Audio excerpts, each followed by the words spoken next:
In 1867, the United States bought Alaska from Russia for just $7.2 million.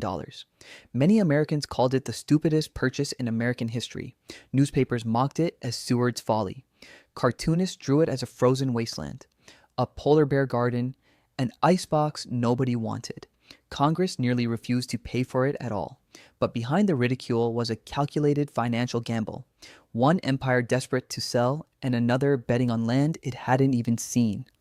This is the story of how a piece of frozen tundra became one of the greatest economic decisions in American history. To understand why Alaska was sold, we have to look at Russia, not America. By the 1860s, the Russian Empire was in trouble. The Crimean War, fought from 1853 to 1856, had drained the treasury and exposed a hard truth. Russia's navy could not defend territory scattered across the globe. The war had cost Russia hundreds of millions of rubles and ended in humiliating defeat. Alaska, known then as Russian America, was a colony 4,000 miles from St. Petersburg. Supplying it took months by sea. Defending it during wartime had proven nearly impossible. During the Crimean War, Russian officials feared Britain's Royal Navy could seize Alaska from its Canadian territories with ease. The math was brutal. Alaska generated shrinking profits, cost a fortune to maintain, and sat undefended beside a rival empire. For Russia, it wasn't a colony anymore. It was a liability waiting to be taken by force for free. So Russia made a strategic decision.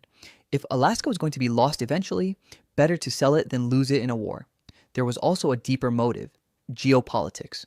Russia and Britain were fierce rivals throughout the 19th century, locked in what historians called the Great Game. Selling Alaska to the United States rather than risking a British seizure would deny Britain a prize and strengthen a friendly power in North America. Russian officials began quietly floating the idea of a sale as early as 1857. It took a decade of negotiation, delayed by the American Civil War, before Tsar Alexander II finally approved the deal in 1867. Russia's ambassador, Eduard de Stuckel, was sent to Washington with a clear goal: sell the territory before it became worthless. The price agreed upon was $7.2 million, roughly 2 cents an acre. Adjusted for inflation, that's around $140 million today, for a landmass twice the size of Texas. For U.S. Secretary of State William Seward, the purchase was never really about furs or farmland. It was about position on the map.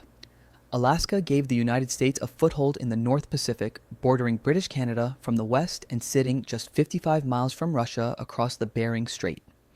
It extended American influence toward Asia, decades before anyone imagined the Pacific would become the center of global trade. Seward believed in what he called America's manifest destiny toward global commerce. Alaska wasn't the endpoint, it was a stepping stone toward Hawaii, toward Asian markets, toward a Pacific-facing empire. Critics didn't see it. They saw ice. Ironically, the very industry that first justified Russian colonization was already collapsing by the time America bought it. Alaska's economy had been built almost entirely on the fur trade, specifically sea otter pelts, prized in China and Europe for their density and warmth. At its peak in the late 1700s, a single sea otter pelt could sell for over $100 in Chinese markets, an extraordinary sum at the time. But a century of unrestricted hunting had devastated otter populations. By the 1860s, the Russian-American company, once hugely profitable, was operating at a loss. The resource that built the colony was running out. One more reason Russia was eager to let it go.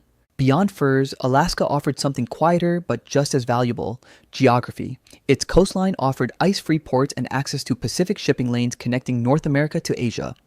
As American trade with Japan and China expanded following the 1854 opening of Japanese ports, a Pacific base became increasingly attractive. Alaska also promised access to lucrative whaling grounds in the Bering Sea, an industry booming in the mid-1800s as whale oil lit lamps across America and Europe. For a nation just beginning to imagine itself as a Pacific power, Alaska was a logistical anchor, a place from which ships and influence could extend outward. None of this convinced the American public. When news of the purchase broke, newspapers were merciless. The New York Tribune dismissed it as a sucked orange, a resource already drained dry by Russia. Others called it Seward's icebox or Andrew Johnson's polar bear garden. Congress debated the treaty for months. The House of Representatives initially resisted appropriating the $7.2 million needed to complete the purchase, and the bill barely passed in 1868, more than a year after the treaty was signed. For a while, it looked like America's most consequential land deal might collapse. Not because Russia changed its mind, but because Congress didn't want to pay for what looked like frozen nothing. Then, in 1896, everything changed. Gold was discovered in the Klondike region near the Alaska-Canada border, triggering one of the most famous gold rushes in history. Over 100,000 prospectors set out for the Yukon and Alaska between 1897 and 1898, chasing fortune through brutal cold. Alaska itself saw major gold strikes at Nome in 1898 and Fairbanks in 1902. Between 1880 and 1914, Alaska produced roughly $1 billion worth of gold in today's terms, more than 100 times what the U.S. had paid for the entire territory. Suddenly, Seward's Folly didn't sound so foolish. The mockery stopped.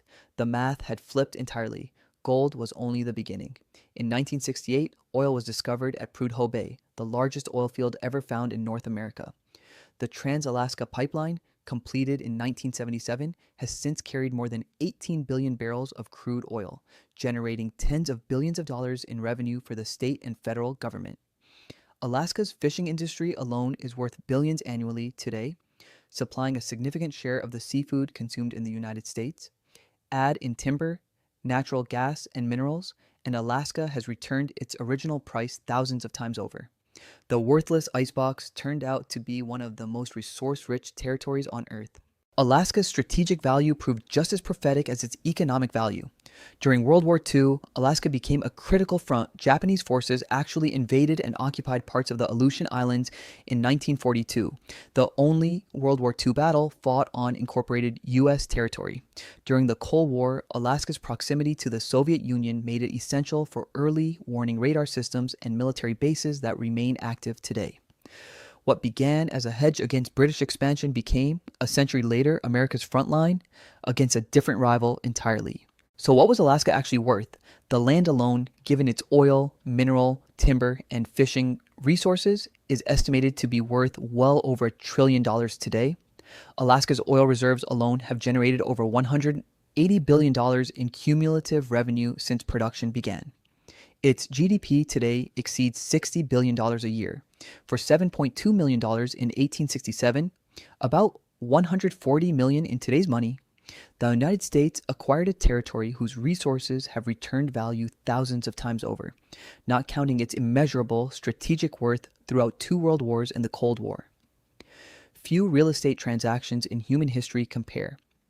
Russia sold Alaska because it couldn't defend it, couldn't profit from it, and feared losing it for nothing. The United States bought it on a bet, a wager on geography, resources, and the slow unfolding of history. For 30 years, that bet looked like a mistake. Then gold turned it into a legend. Then oil turned it into an empire's asset. Then war turned it into a shield. Seward's Folly wasn't folly at all. It was one of the most quietly brilliant financial decisions any nation has ever made. And it took the world 3 decades to realize it.